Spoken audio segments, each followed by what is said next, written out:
The NBA 82-game grind is done, and now the real fun begins. The NBA playoffs are here, and it's time for all the high-stakes drama, clutch moments, and jaw-dropping plays. I can't wait. If you're looking to make the playoffs even more exciting, DraftKings Sportsbook has you covered as an official sports betting partner of the NBA. From the play-in games all the way through to the finals, now's the time to back your favorite players and teams as they chase glory. All season long, DraftKings has been the go-to spot for NBA player props, and that does not stop now. Want to make your playoff experience even more intense? Try placing a bet on your favorite player's performance. Will they drop 30 points, 40, or more? It's your call. Ready to place your first bet? Download the DraftKings Sportsbook app now. Lock in your bets. Let's make this playoff run unforgettable. Here's something special for first-timers. New DraftKings customers bet $5 to get $200 in bonus bets instantly. Make it a playoff run to remember with DraftKings. Download the DraftKings Sportsbook app and use code HOOPS. That's HOOPS. That's code HOOPS for new customers to get $200 in bonus bets when you bet just $5. Only on DraftKings. The crown is yours.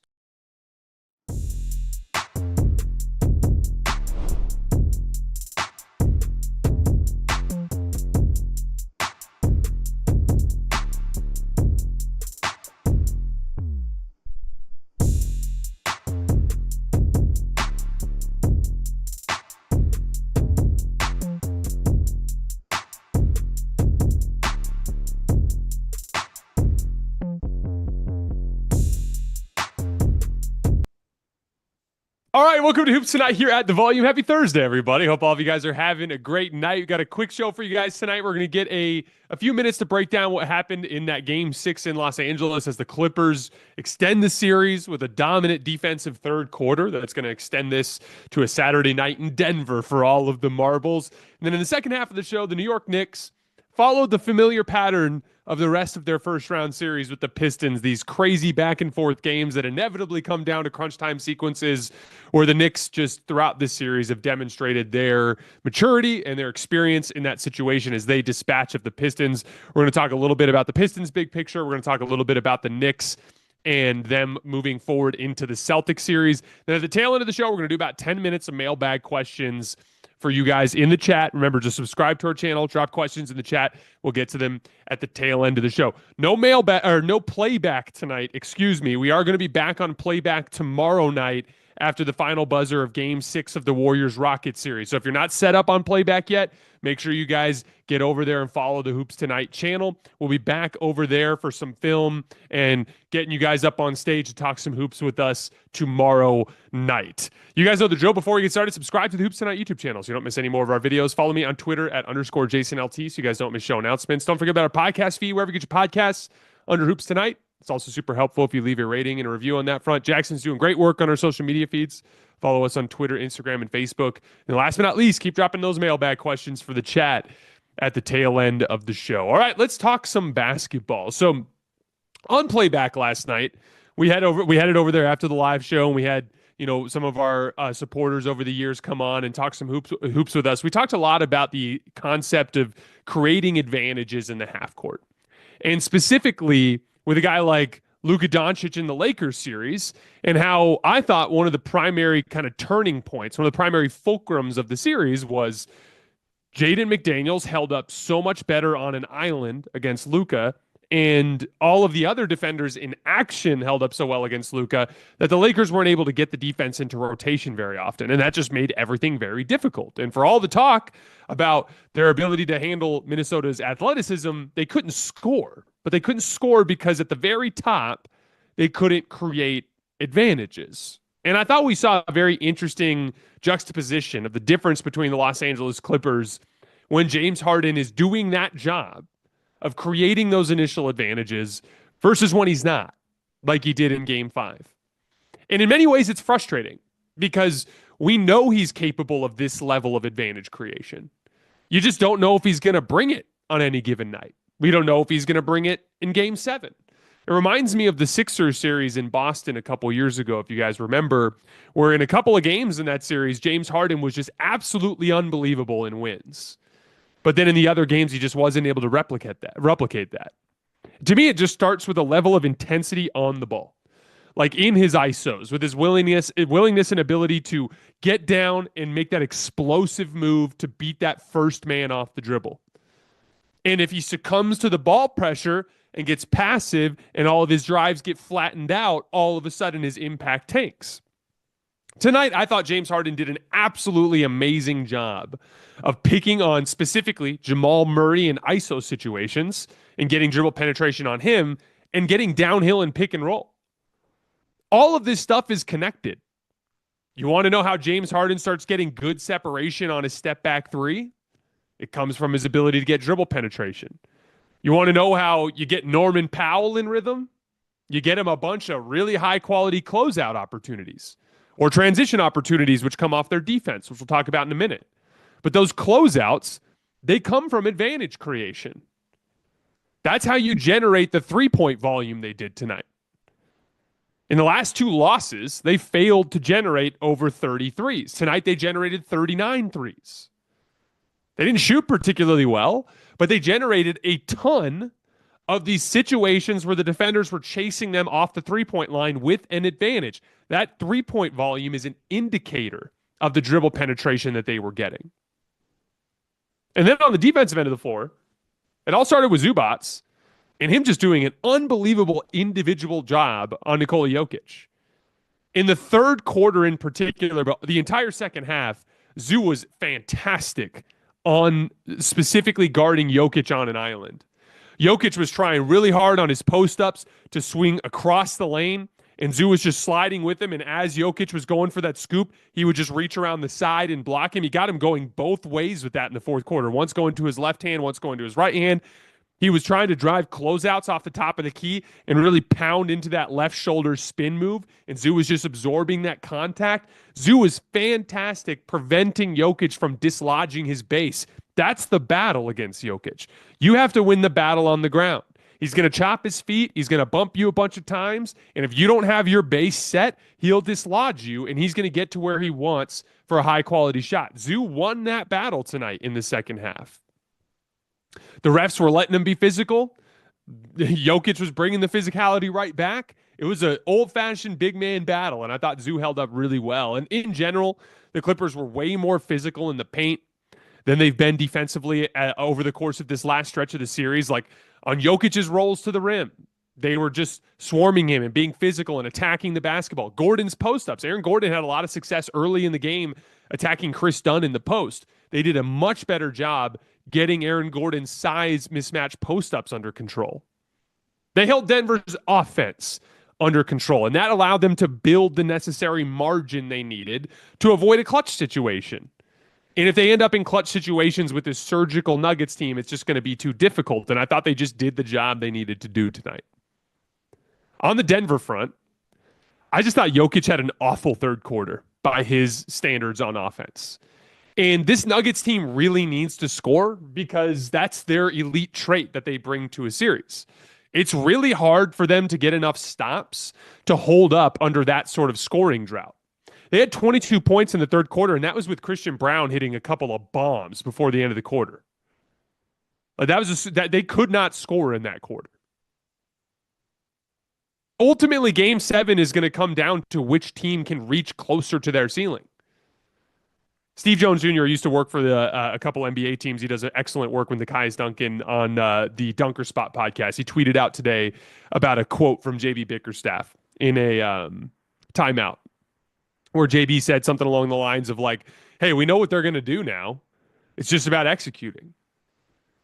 And Steve was making the point in his tweet about how, like, when you get late in these playoff series, it's not about tactics anymore. It's about which guys on the floor are going to win their battles that they need to win. Have you guys noticed that we do a lot more film sessions after Game 1, Game 2, and Game 3? And then when it gets later in the series, it's like, I'm not going to be able to go to the film tonight and present you with some magical answer to all of the problems. If James Harden can create that initial advantage, the Clippers offense hums at a higher level. That keeps them mentally and physically engaged in the game, which brings the defensive intensity they need to win battles on defense against the Nuggets. If the Nuggets contain the basketball through their ball pressure with Christian Brown and just an overall defensive engagement, All of a sudden, the Clippers struggle to generate advantages. Norman Powell struggles to get going. Nick Batum struggles to get going. James Harden can't get his step back three going. All of a sudden, it becomes about Kawhi Leonard trying to make a bunch of shots over double teams.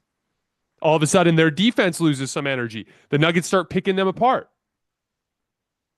When we get to this point in the series, everyone knows what they're going to do. We know what James Harden's going to do. He's going to attack Jokic in ball screens, and he's going to attack Jamal Murray in switches every single chance that he gets. On the other end of the floor, it's going to be a steady diet of two-man game with Jamal Murray at the top of the key. Jokic trying to either drive on Zoo off of catches at the top or off of that, right block post-up that he likes. We know what they're going to do. What's going to determine Game 7 is going to be who does their job better than their counterparts. If Jamal Murray outplays James Harden and James Harden struggles to generate advantages, the Nuggets are going to win Game 7. If James Harden breaks down the Nuggets defense at the point of attack and him and Kawhi Leonard go blow for blow with Jokic and Murray, they've got a slightly better defense. I think they're going to win. But there's no secrets at this point. It's just about who's going to win their individual matchups. That's the beauty of late series basketball. Right when we get into the next round, we're going to have a bunch of film sessions after game 1, 2, and 3. Why? Because we're going to learn about how those teams are attacking each other. There are no secrets anymore. It's just about man-to-man, who's better at basketball, who's better at inflicting their specific strengths or avoiding their specific weaknesses. So obviously going to be an exciting Game 7 on Saturday. Tips off at 4:30 Pacific time. We will be live on YouTube after the final buzzer of that game. I'll see all of you Clippers and Nuggets fans there. We're going to talk some Knicks Pistons, though. This game followed a very similar pattern to the rest of the series. The Knicks came out in a must-win closeout game and immediately took control. They were really getting out in transition. They were hitting those driving gaps and getting to the rim quickly early in the clock. The Pistons weathered that with several big runs, one in the first half, riding an absurdly hot streak, shooting the basketball from Malik Beasley, who put it all together with a crazy left shoulder running movement three while he's falling out of bounds right before half. And then another one in the fourth quarter where the Knicks had taken control and taken a double-figure lead, but Ausar Thompson came into the game and played some really, really quality individual defense on Jalen Brunson, took him out of rhythm for a little while. And the Pistons ended up working their way into a 7-point lead. But down the stretch, despite the Pistons holding a 7-point lead, the Knicks were able to slowly and methodically work their way back into the game. JB Bickerstaff did them a favor by taking Ausar out of the game for a little bit. It's so funny. I've been watching Pistons fans have a meltdown about the lineup decisions from JB Bickerstaff because they've just been so much better in this series with Ausar Thompson on the floor. And for all the shots that Malik Beasley's made, they've gotten killed in his minutes for the most part over the course of this series. And it's because, pretty simply, Ausar Thompson makes life a hell of a lot more difficult for Jalen Brunson than anybody else in a Pistons jersey can. But Brunson was able to attack in that stretch when Ausar was off the floor, and he was able to tie the game. And then we ended up with a really interesting final sequence. Ausar Thompson gets a stop on Jalen Brunson on an island. Slides his feet extremely well, prevents any sort of turning the corner from Brunson, takes contact in the chest, and then every time you fade over one of your shoulders, in this case, Jalen Brunson kind of turning over his left shoulder, the ball comes up in the shooting pocket right in front briefly as he's turning over his left shoulder, right? So the ball is exposed temporarily there for a minute. And as I always talk about, a lot of these pull-up shooters, they don't see you up top. They don't see the contest. But if you can disrupt their rhythm down low, and Ausar Thompson waited for Brunson to turn and expose the ball, and he stripped down and took the ball away. The Knicks were having a hell of a time trying to get Ausar switched off of Brunson in these sequences. So Brunson had no choice. Because Ausar was fighting through all those screens, Brunson had no choice but to figure out how to get a bucket against the other team's best defender. And one of the things that I thought was genius about Brunson's game winner was the way he identified his individual advantage in this matchup.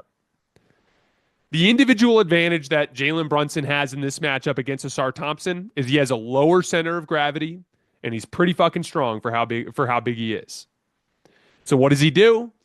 He makes a hard left-handed dribble move, an extended, hard left-handed dribble move, gets into Asar Thompson's body, snatchback dribble. And in that situation, because he's got contact with Asar's body and because he has the lower center of gravity, it's a very similar dynamic to what I've been talking about so much about dislodging your base. He was able to, with that hard move and that snatchback dribble, dislodge Asar Thompson's base about as dramatically as you'll ever see in a perimeter matchup. There's an angle from the scorer's table or from, I don't know, the media table, whatever it is that's on that side of the floor to the left of where the game winner was. And it's kind of like a portrait style, like smartphone video. And on the snatchback dribble, Asar Thompson just completely exits the frame. And Jalen's able to just steadily settle into that off the dribble jump shot right there at the top of the key. But I just thought it was, I talk a lot about how the playoffs are about solving puzzles. And specifically for Brunson, because of the way that they look to attack, it's very ISO heavy. It's very matchup attacking. One of the things Brunson had to do was figure out how to get a bucket on Asar Thompson in a big spot when Asar had been giving him some issues in that middle of the fourth quarter. Asar Thompson was the reason Brunson got out of rhythm and started missing clean looks as the Pistons took a 7-point lead. Asar Thompson got a stop on the previous possession. Brunson had the challenge in front of him, he had the puzzle in front of him, and he figured it out. If I lose my momentum, and I operate around the elbows with a bunch of hesitation dribbles like he did on the previous possession, I'm not going to be able to shake this guy. And then I'm going to have to turn around over him. I'm going to expose the ball down low. He's probably going to get a good contest up high. But if I get my momentum going, if I get ahead of steam and I get connected to his body, I can snatch back and I can shed him and I can get the separation that I need. Unbelievable move from Jalen Brunson to win the series. I talked before the series about how these teams were pretty evenly matched, but that there was an experience and execution advantage that would push the Knicks over the top.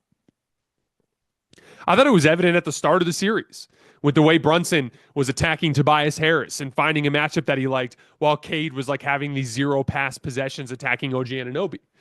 But it got even more complicated down the stretch as once again you saw the Knicks found a coverage that worked against Cade. We're going to talk about it in a minute. And the Pistons found a way to avoid switches. And so Brunson's challenge was figuring out how to score against Asar. Cade Cunningham was being faced with a very simple problem. He was attacking Jalen Brunson in guard screens, and Brunson was hedging and recovering. But because Cade had a rough night shooting the three-point shot, he bailed on it. And that was his biggest mistake, and we're going to talk about Cade a little bit in the big picture here in a minute. But Cade refused to take the pull-up three that was open in the gaps in that hedge that Jalen Brunson was throwing. And as a result, he didn't have a comfortable shot or a comfortable look that he could go to. And there just was no consistency for the Pistons in crunch time in the series, while Brunson knew exactly how he wanted to attack. And he was just so surgical in making sure that he maximized those crunch time possessions. No disrespect to Cade. This was his first time doing it. We've said this a million times in the series. Jalen Brunson has played in this is his 9th playoff series since he left the Dallas Mavericks. He's got a ton of experience in these situations. Cade is learning, but that experience gap ultimately ended up being the difference between these two teams. I want to talk a little bit about the Boston series, and then we'll talk a little bit about Cade, because I do want to talk about his development moving forward. So looking ahead to the Boston series, I rewatched their last matchup earlier today, the matchup where the Knicks actually kind of like controlled a good portion of the game and ended up losing in overtime.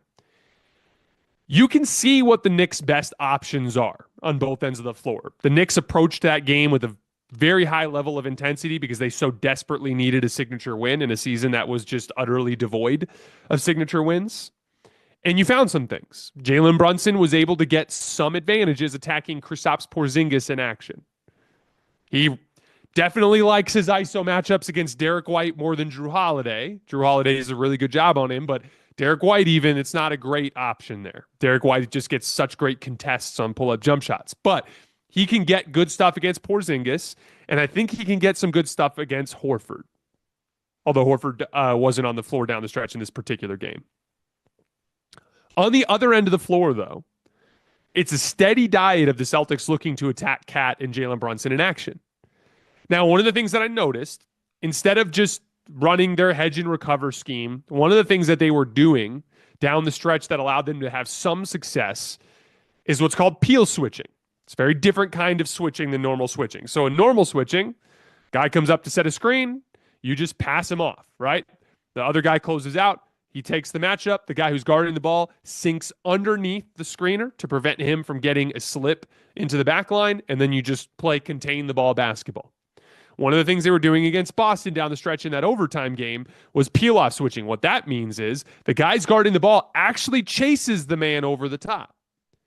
By chasing the man over the top into the switch, it causes him to at least have to attack right away or rush his decision-making a little bit. Then what they were doing is after he chased over the top, then he would quit on that specific chase and bail out and close out to, Kristaps Porzingis popping in action or Derek White popping in action. And so it does ultimately end in a switch.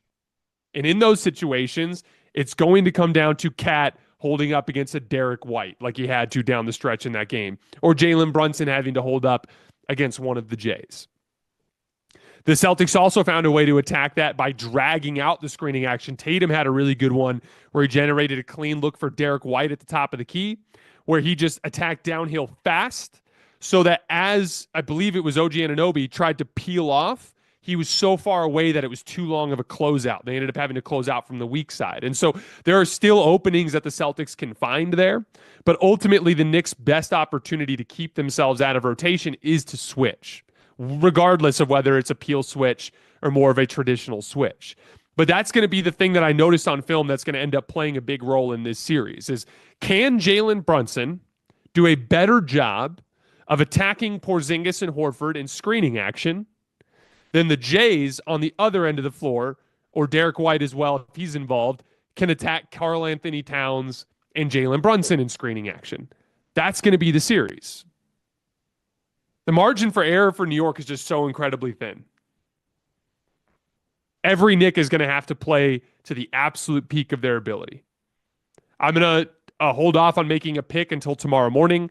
Tomorrow morning, we will have a series preview on Celtics Knicks that will be on the channel probably, right around noon-ish Pacific time. So keep an eye on the feeds around there. But this is going to be an interesting series, but the Knicks are going to have their work cut out for them. Boston's got some clear advantages, a clear way to attack. I was talking with Colin Cowherd about this on his show yesterday. But one of the things that's interesting about the personality of these two teams is there's this idea we went and we got OG and we got McHale. That's our answer to the Jaylen Brown and Jason Tatum problem. We need lots of big, versatile wings. But I think people are missing the point about what has made the Celtics successful over the years. It's not because they have big, versatile wings. It's because they can put together 5-man lineups where everybody can guard multiple positions. That's what gives them the flexibility to switch. That's what makes it so that you can't very easily break down their defense at the point of attack. There's an example in the Celtics film that I was watching today where it's it doesn't matter if OG Anunoby's guarding Jason Tatum if you can screen with Jalen Brunson's man and Jalen Brunson's not going to switch on to him. Because then OG gets caught on the screen and Tatum can get downhill or Tatum can attack a defense that's in rotation. It doesn't matter that Josh Hart, OG Anunoby, and Mikal Bridges are super versatile forwards if they're anchored by two players that you can get their defense into rotation and screening action. That is going to be the key for the Knicks in this series, is trying to find a way to find a defensive coverage with those two that can keep them out of rotation. But again, keep an eye on the feeds tomorrow. We'll have a series preview in the middle of the day. Lastly, on Cade, before we get into our mailbag, I get it. If your jump shot's not falling, you want to try to find something else that works. But one of the things that's going to be very important for Cade in his development is, have you ever watched a Jalen Brunson game where you feel like he won't take a jump shot when his team needs him to down the stretch, even if he's missing?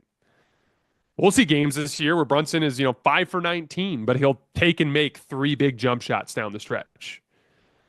You have to trust your work and trust your ability to knock down that shot. The reason why it matters is because of the coverage. The shot that the Knicks were conceding to Cade tonight was that interchange gap in the hedge and recover. So as you see Cade Cunningham coming off the screen and OG Anunoby's guarding him, when Tim Hardaway Jr. comes up and sets the pick, Brunson is jumping out to hedge, getting in Cade's way so that he has to go around the hedge. OG in that sequence is going underneath to meet Cade on the other side of the screen.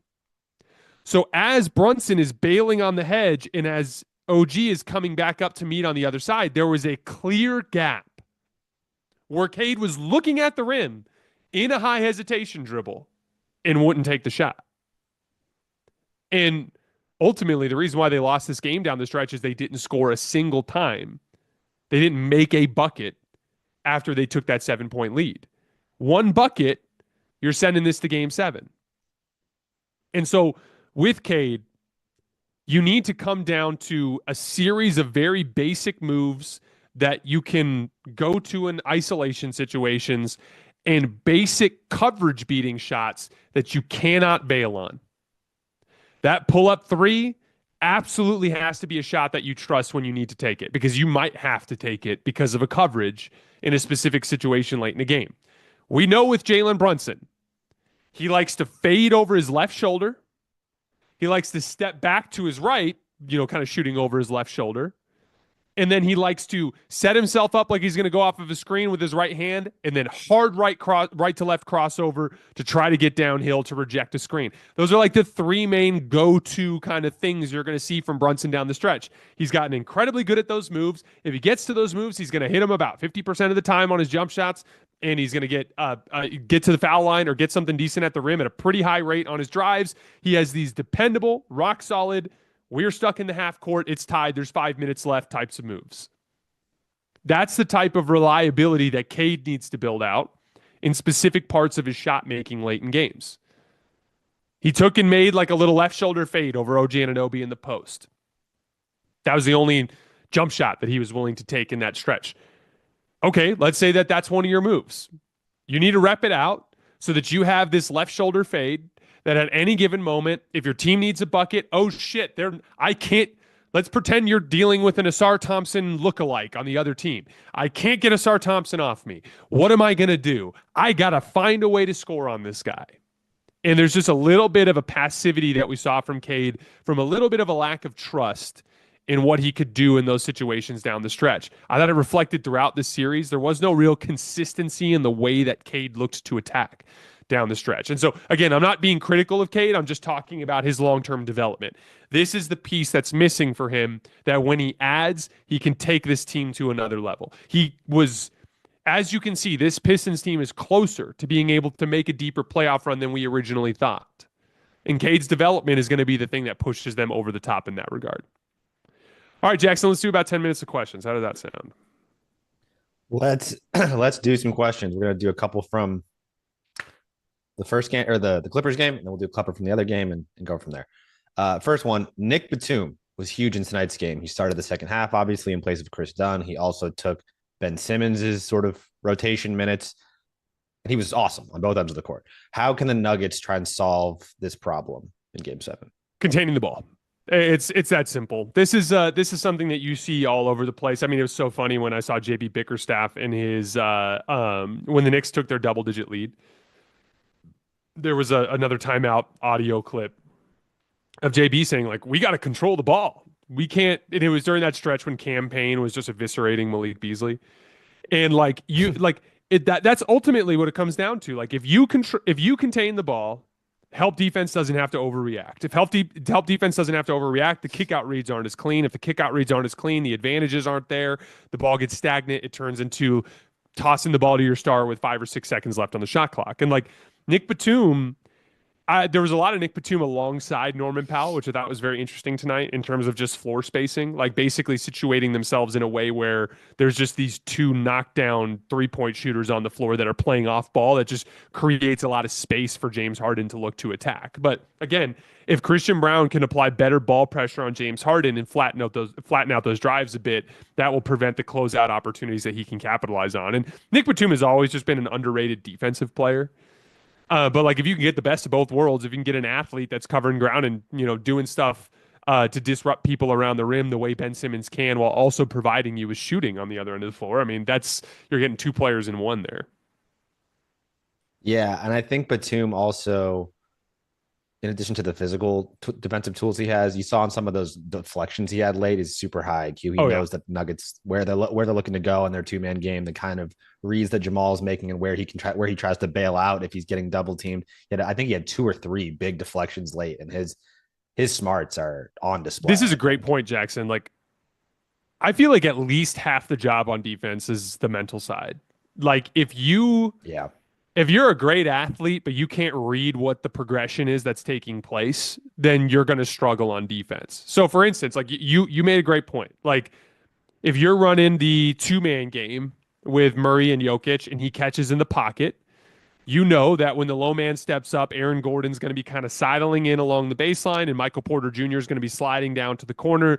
And the passing read for Jokic is going to be based on whether or not Michael Porter Jr.'s man comes down and tags Aaron Gordon. And a lot of that you can read the eyes and you can try to jump in front of it. Jokic post up, same sort of thing. If he gets to the middle and he sees a guy step up, Aaron Gordon's going to slide in underneath the basket. Michael Porter Jr. is going to relocate to the corner, and there's a 2-on-1 in the form of Gordon and MPJ. And so, to your point, if you can be in Jokic's head and understand where he's going next, you're not always going to beat him. And sometimes he's going to be a genius and he might bait you into being out of position and he might beat you. But you can force him into more mistakes if you can be more anticipatory of what he's trying to do. I'm not even sure if that's a word. Anyway, go ahead. I think you nailed it. I think you nailed it. Next question. We've talked a little bit about this, but now that we're 1 game away, it's either going to be Denver or Los Angeles. Moving on with that, I mean, we know that for sure. No, do you think Jackson? It's Lakers in 9, bro. No, right, Lakers in 9. The question is, do you think the Clippers' perimeter defensive personnel and Kawhi having size advantages over most of OKC's guards makes the Clippers a tougher opponent compared to Denver? In theory, the Clippers should be a tougher matchup for OKC. Zoo can present similar problems for their interior in terms of his size that Jokic can present. Kawhi Leonard is this big forward that can thrive against some of OKC's smaller perimeter players to get to his spots. James Harden, in theory, is the type of player that can punish the Thunder for loading up on the strong side when he's running his ball screens. My big concern is the Thunder are a excellent turnover forcing defense that will pressure the hell out of you, speed you up, and if you can't be precise in your connective playmaking after James Harden makes that first read, you're going to be in a track meet and OKC is going to win. I trust Denver more to make the necessary passing reads to break down Oklahoma City's defense more than I trust the Clippers. On the other end of the floor, OKC is gonna score on the Nuggets. The Nuggets are not a good enough defense to stop OKC, but I think Denver will be able to get some stops by virtue of the thing we've talked about all season with OKC and the fact that you can load up the strong side a little bit with them, and you're not super concerned about their guys on the weak side burning you in catch and shoot situations. So to me, it's I think you got to be big and smart to beat OKC, and I'm worried that the Clippers aren't smart enough. Yeah, I agree. I mean, in theory, Kawhi provides some of that size and strength that we were talking about that Luka would theoretically create some challenges for OKC's. I mean, they got Lou Dort, but they still have most of their guards are high defensive guards are a little bit smaller. But you would really, really need Kawhi to be the best player in the series, which I suppose that's probably true for Denver. Also, they would need Jokic to be the best player in the series. But you're going right at sort of the strength of Oklahoma City with Kawhi, which is not exactly where you're attacking. If you're totally agree. And I think it could be a nightmare James Harden series with their ball pressure and their physicality and him kind of just struggling as that series gets super intense. The Clippers certainly can beat the Thunder. I'm not trying to say they can't, but I look at the matchups and I view the Nuggets as just a better threat, if that makes sense. I think it's just this Clippers team is such a a kind of Jekyll and Hyde energy and intensity kind of team too, which I just don't think you can afford when OKC has home court advantage either. So I would lean towards Denver. Speaking of Jekyll and Hyde energy teams, question about the Knicks. Why don't the Knicks always come out with this kind of urgency? It's so funny. Shout out Josh Rodriguez. He's done some production work for the show over the years. Big Knicks fan. he was tweeting earlier about how like Knicks fans are just done with this team. And how like they just are like reserved to the fact that they're going to get just crushed by the Celtics and it just doesn't matter. And like it's just funny. You and I were texting about this earlier, Jackson. It's just funny juxtaposed with last year's team, which kind of had like felt like the heart and soul of New York City playing basketball. You know what I mean? And Yeah. I think there are some valuable lessons learned in the sense that this team just does have a lack of like grit compared to the previous iteration of the team. You could go into a bunch of different ideas as to what causes that. I think it's a combination of things. I think that they're not as deep as they used to be. And so there's a little bit of an energy conservation element to it. I think that Karl Anthony Towns is kind of a textbook Jekyll and Hyde intensity guy in the same way that James Harden is. And so, I look at consistencies. Like I know OG can be part of that character. I know Josh can be part of that character. I know Brunson can be part of that character. I don't think Mikal Bridges is a guy who lacks energy and intensity, although he had some stretches this season where he wasn't as good defensively as he needed to be. But I think that the idea, like, let's say that the Knicks just get smashed in the second round against Boston. I think that Brunson has proven to this point that he has the ability to create offense in tight spaces. Like, I think he's proven that he doesn't necessarily need to have, perfect 5-out spacing to be able to create offense for himself. So if things go really poorly, I would strongly consider the pivot centering around Cat and trying to flip him basically for depth of like just big ass kicking front court athletes and back court athletes and just really lean into the identity that worked last year, which is if we surround Brunson with a ton of toughness in all the margins, he can carry us over the top offensively. But I think it's a combination of the lack of depth. They scored the ball really well for extended stretches this year, which I think bred some laziness for them on the defensive end. They felt like they could outscore teams when they needed to. And then Karl Anthony Towns is just kind of an inconsistent energy and effort guy. I really think it just comes down to that. But I get it. It's frustrating. Like there were short little 5-minute spurts in this series where the Knicks looked like they were completely outclassing Detroit. But they just weren't able to like maintain that momentum throughout the series.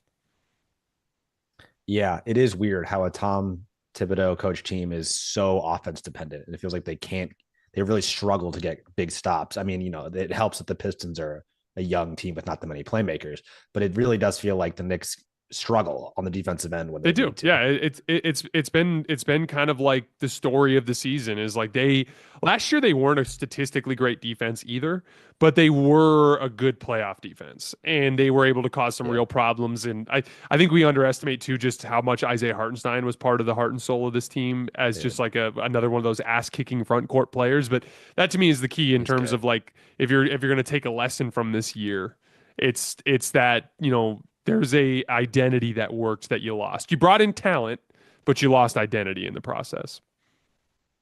For sure. Let's do one more question. What kind of move should Detroit look at this summer? So there's a delicate balance here because you got to be realistic about your chances. So Cleveland isn't going anywhere. Boston could take a small step back next year if they end up making some sort of cost-cutting move, which has been the story around the NBA today. There is Oklahoma City, who I think is in the beginning of what should be a 3 to 4 year consistent contending run. So you're not winning the title next year, is my point with Detroit. What you need with Cade is playoff experience and sustainable talent and success. So I think it's very important to avoid getting tied up in long-term free agent contracts. And I think it's very important to shift their their draft strategy towards older, more NBA-ready role player talent. So don't swing for the fences with and by the way, this by virtue of them winning as many games as they won this year, it will naturally slot them into this part of the draft, the middle of the first round. In the middle of the first round, you can find guys that are 6'7", 6'8", 6'9", that can dribble, shoot, and pass, that have no star upside. Like you're not going to get Giannis out of here. I mean, you're not unless you draft a super raw player that can't help you right away. But that's my point: is you don't want to be hunting raw high ceiling targets. You want to be looking for big picture Tobias Harris and Malik Beasley replacements, big picture Tim Hardaway Jr.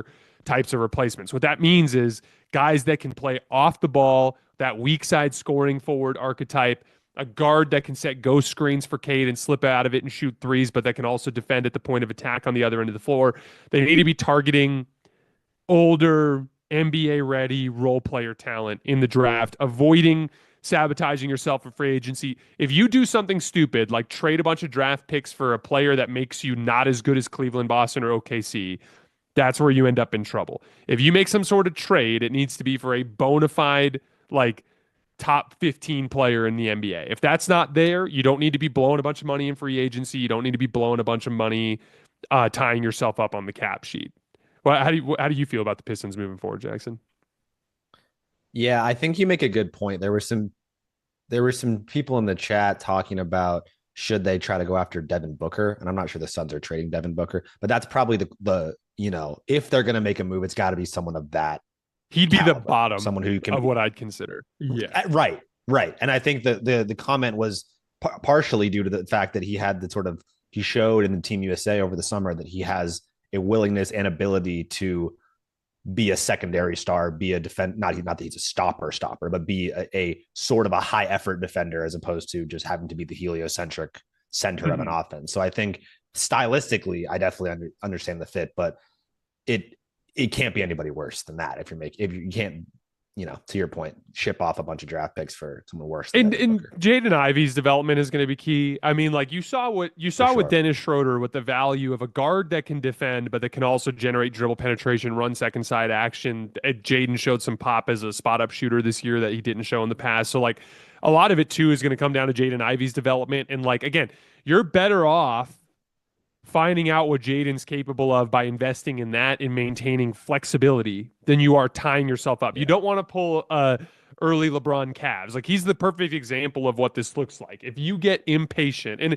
I get it, like what do you do when LeBron like clearly looks like the second best player in the world by 2007 and is dragging a team to the NBA finals?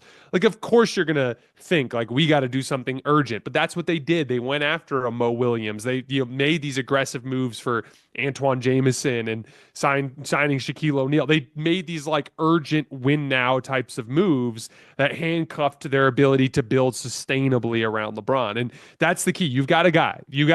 Cade showed that he's a guy in the series. I really think he did. Like there is real top tier superstar potential with him.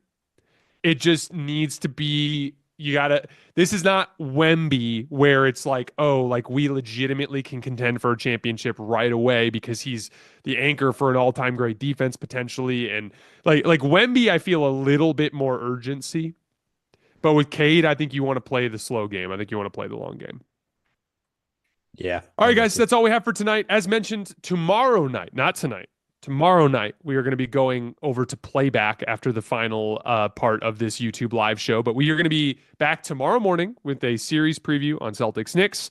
We'll be back tomorrow night with Game 6 of Warriors Rockets. And then after our live show, after Warriors Rockets, we will be moving over to playback, where we're going to be doing a bunch of like interactive stuff with you guys and probably some film as well. As always, we sincerely appreciate you guys for supporting us and supporting the show. We will see you tomorrow morning.